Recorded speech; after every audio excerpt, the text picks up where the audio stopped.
Et j'en viens maintenant au sujet magazine de cette édition. Le recyclage commence progressivement à se démocratiser au Maroc. Dans certaines écoles, on sensibilise les enfants à l'importance de ce geste pour la protection de l'environnement. Les moyens d'apprentissage utilisés à cet effet sont ludiques et très entraînants. Reportage Najwa Bensouda. De la toile de jute, des bâtons de sucette et un tas de bouchons. Et puis aussi des cartons, des bouteilles en plastique qui révèlent toute leur beauté à travers la réalisation de bijoux, de sacs, de robes ou de chapeaux. Vous l'aurez compris, c'est le jour de carnaval. Un carnaval assez particulier puisque cette année on n'achète rien, mais on recycle tout.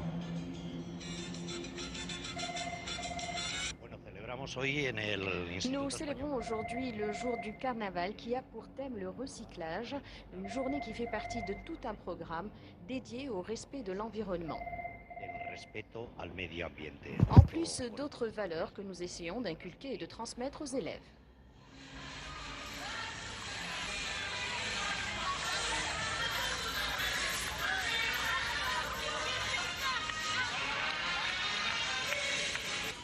Juste derrière les salles de classe se trouve le jardin botanique parsemé d'espèces rares. Durant le printemps, on sème, on plante et on découvre les secrets du compostage.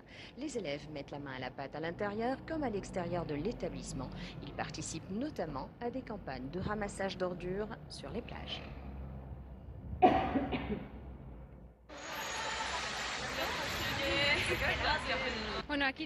Derrière nous se trouve la superbe muraille que nous avons réalisée tous ensemble. Ça nous a pris exactement une année et nous avons dû utiliser plus de 30 000 bouchons. La collecte des déchets peut aussi être une source de revenus. C'est le cas de Mustafa Al-Hamri qui, à bord de son tricycle, fait le tour des écoles, le but étant de ramasser tout ce qui est recyclable. Au début de mon activité, je n'avais qu'une charrette. Ensuite, une association m'a permis d'évoluer en me mettant en contact avec cette école et du coup, je passe tous les jours ramasser les bouteilles et les cartons. La participation à ce genre d'activité ludique est très épanouissante pour les enfants. Elle les aide à sublimer leur imagination et à aiguiser leur sens de la créativité. Une constatation faite par une spécialiste du coaching, Kenza Hokemi. Qui a une visée pédagogique à sensibiliser les jeunes, en l'occurrence des ados de 10 à 14 ans, à recycler et donc à transformer des matériaux d'occasion en œuvres d'art. Ce projet s'inscrit dans une lignée d'épanouissement des ados.